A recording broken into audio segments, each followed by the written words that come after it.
Talakayan ng mga Kalingap vloggers, tinalakay ang napipintong dingbit ni Bay Beyonce na itinuturing na isang engrande at makasaysayang kaganapan sa mundo ng Kalingap. Pagbati at paanyaya. Binuksan ng tagapagsalita ang programa sa pagbati at pagpapaalala sa mga manonood mula Luzon, Visayas, Mindanao at iba't ibang panig ng mundo. Nagbigay rin ng paanyaya na mag-subscribe, mag-like at mag-share upang masuportahan ang buong Kalingap charity. Hindi lamang ang mga love team kundi lahat ng vloggers na tumutulong sa kapwa. Paghahanda sa debut. Ayon sa ulat, kumpirmadong engrande ang debut ni Bay Beyonce. Pinaghahandaan ito ng mabuti ng Team Kalingap sa pangunguna ni Kalingap Rapat ng EDC team, katuwang sina Kuya Val Santos Matubang at Kalingap Prab. Ilan sa mga sponsor ang naglaan ng malaking pondo at naglakbay pa patungong Pilipinas upang personal na masaksihan at makiisa sa selebrasyon. Photoshoot at pre-event activities. Bago pa man ang mismong araw ng debut, isinagawa ang isang bonggang photoshoot sa Albay, Bicol. Naidokumento ito sa mga vlog ni Kalingap Rap at sinundan ng ilang reaktor na nagpapatunay ng engrandeng antas ng preparasyon. Inilarawan si Bay Beyonce bilang isang simpleng dalaga na dating nagsusumikap bilang labandera, ngunit ngayon ay nagmistulang prinsesa sa kanyang ayos at kasuotan. Mga sponsor at regalo. Nabanggit din na abot sa milyon ang halaga ng gastusin, ngunit dahil sa kabutihan at kasipagan ni Bay Beyonce, hindi nagdalawang isip ang mga bigating sponsor na suportahan siya. Bukod sa pondo para sa mismong debut, marami rin ang nagpadala ng mga regalo at mystery boxes na magiging tampok sa mismong araw ng pagdiriwang. Ang ilang sponsor ay nais personal na mag-abot ng kanilang regalo sa venue. Pagkilala at pagpupugay. Ipinahayag ng mga taga-suporta ang kanilang paghanga at pagbati kay Bay Beyonce na ngayon ay tinuturing na inspirasyon at biyaya mula sa Panginoon. Pinuri rin ang mga pangunahing katuwang gaya ni na Kuya Val Santos Matubang, Kalingap Prab at Papa Eds na hindi tumitigil sa pagtulong at paggabay kay Bay Beyonce upang mapaangat ang kanyang buhay. Pagwawakas. Sa kabuuan ng debut ni Bay Beyonce ay inaasahang maging isang engrande, makabuluhan at makasaysayang kaganapan para sa Kalingap community. Ipinakita rito hindi lamang ang kasiyahan ng isang selebrasyon, kundi ang sama-samang pagtutulungan ng sponsors, vloggers, at supporters para bigyan ng natatanging pagkakataon ang isang mabuting dalaga na patuloy na nagbibigay inspirasyon. Sa isang vlog na pinangunahan ni Trending Pia, buong sigla niyang binuksan ang kanyang reaction video tungkol sa nalalapit na debut ni Beyonce. Bago magsimula, sunod-sunod ang kanyang pasasalamat sa lahat ng sponsors, supporters, at mga tumutulong sa Team Kalingap, lalo na kina Kuya Val, Kuya Rob, Kuya Bahal, at iba pang kasamahan. Itinampok sa video ang kasabikan ng pamilya at komunidad sa pagdiriwang ng ika-18 kaarawan ni Beyonce. Ayon kay Nanay Hazel ang kanyang ina, lahat ay welcome at invited, mga kamag-anak, kaibigan, sponsors, at maging ang mga viewers na nais makiisa sa selebrasyon. Ipinapakita nito ang kanilang kababaang loob at ang pagiging bukas palad ng pamilya. Binanggit din ang malaking pagbabago sa buhay ni Beyonce. Mula sa pagiging isang simpleng bata na lumaking hirap sa pamumuhay, anak ng isang labandera, ngayon ay nakakapag-aral at nakakaranas ng engrandeng debut. Ang pagbabagong ito ay tinuturing na bunga ng tulong ng Kalingap community at ng suporta ng mga sponsors. Ibinahagi rin na ang venue ng debut ay sa isang resort kung saan inaasahan ang pagdalo ng maraming balikbayan, fans at kapwa vloggers. Bukod sa engrandeng handaan, ito rin ay pagkakataon upang magsama-sama muli ang mga Kalingap supporters at makilala ang mga love teams at tandems na sumisikat sa kanilang komunidad. Naging sentro rin ng talakayan ang pagkakaroon ng legal age ni Beyonce.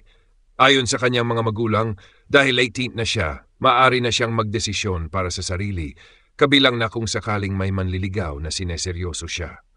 Sa puntong ito, inaasahan din nilang mababawasan ang pambabash mula sa mga kritiko dahil wala ng issue tungkol sa edad. Sa kabuuan, makikita sa vlog ang labis na tuwa, pasasalamat at excitement hindi lamang ng pamilya ni Beyonce kundi ng buong komunidad. Ang kanilang simpleng pamumuhay na ngayoy unti-unting umaangat ay nananatiling may kasamang kababaang loob, dahilan kung bakit lalo silang minamahal at sinusuportahan ng mga sponsors at taga-suporta. Gusto mo ba kaya ng mga Kalingap vloggers, tinalakay ang napipintong dingbit ni Bay Beyonce na itinuturing na isang engrande at makasaysayang kaganapan sa mundo ng Kalingap. Pagbati at paanyaya. Binuksan ng tagapagsalita ang programa sa pagbati at pagpapaalala sa mga manonood mula Luzon, Visayas, Mindanao at iba't ibang panig ng mundo. Nagbigay rin ng paanyaya na mag-subscribe, mag-like at mag-share upang masuportahan ang buong Kalingap Charity, hindi lamang ang mga love team kundi lahat ng vloggers na tumutulong sa kapwa. Paghahanda sa debut. Ayon sa ulat, kumpirmadong ingrande ang debut ni Baviance. Pinaghahandaan ito ng mabuti ng Team Kalingap sa pangunguna ni Kalingap Rap at ng EDC team, katuwang sina Kuya Val Santos Matubang at Kalingap Prab. Ilan sa mga sponsor ang naglaan ng malaking pondo at naglakbay pa patungong Pilipinas upang personal na masaksihan at makiisa sa selebrasyon. Photoshoot at pre-event activities. Bago pa man ang mismong araw ng debut, isinagawa ang isang bonggang photoshoot sa Albay, Bicol. Naidokumento ito sa mga vlog ni Kalingap Rap at sinundan ng ilang reaktor na nagpapatunay ng engrandeng antas ng preparasyon. Inilarawan si Baviance bilang isang simpleng dalaga na dating nagsusumikap bilang labandera, ngunit ngayon ay nagmistulang prinsesa sa kanyang ayos at kasuotan. Mga sponsor at regalo. Nabanggit din na abot sa milyon ang halaga ng gastusin, ngunit dahil sa kabutihan at kasipagan ni Baviance, hindi nagdalawang isip ang mga bigating sponsor na suportahan siya. Bukod sa pondo para sa mismong debut, marami rin ang nagpadala ng mga regalo at mystery boxes na magiging tampok sa mismong araw ng pagdiriwang. Ang ilang sponsor ay nais personal na mag-abot ng kanilang regalo sa venue. Pagkilala at pagpupugay. Ipinahayag ng mga taga-suporta ang kanilang paghanga at pagbati kay Baviance na ngayon ay tinuturing na inspirasyon at biyaya mula sa Panginoon. Pinuri rin ang mga pangunahing katuwang gaya ni na Kuya Val Santos Matubang, Kalingap Prab, at Papa Eds na hindi tumitigil sa pagtulong at paggabay kay Baviance upang mapaangat ang kanyang buhay. Pagwawakas. Sa kabuuan, ang debut ni Baviance ay inaasahang maging isang engrande, makabuluhan at makasaysayang kaganapan para sa Kalingap community. Ipinakita rito hindi lamang ang kasiyahan ng isang selebrasyon, kundi ang sama-samang pagtutulungan ng sponsors, vloggers, at supporters para bigyan ng natatanging pagkakataon ang isang mabuting dalaga na patuloy na nagbibigay inspirasyon. Na pinangunahan ni Trending Pia, buong sigla niyang binuksan ang kanyang reaction video tungkol sa nalalapit na debut ni Baviance. Bago magsimula, sunod-sunod ang kanyang pasasalamat sa lahat ng sponsors, supporters, at mga tumutulong sa Team Kalingap, lalo na kina Kuya Val, Kuya Rob, Kuya Bahal, at iba pang kasamahan. Itinampok sa video ang kasabikan ng pamilya at komunidad sa pagdiriwang ng ika-18 kaarawan ni Baviance. Ayon kay Nanay Hazel, ang kanyang ina, lahat ay welcome at invited, mga kamag-anak, kaibigan, sponsors, at maging ang mga viewers na nais makiisa sa selebrasyon. Ipinapakita nito ang kanilang kababaang loob at ang pagiging bukas palad ng pamilya. Binanggit din ang malaking pagbabago sa buhay ni Baviance. Mula sa pagiging isang simpleng bata na lumaking hirap sa pamumuhay, anak ng isang labandera, ngayon ay nakakapag-aral at nakakaranas ng engrandeng debut.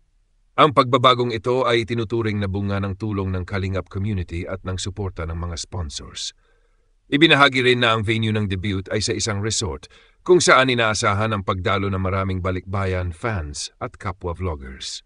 Bukod sa engrandeng handaan, ito rin ay pagkakataon upang magsama-sama muli ang mga Kalingap supporters at makilala ang mga love teams at tandems na sumisikat sa kanilang komunidad.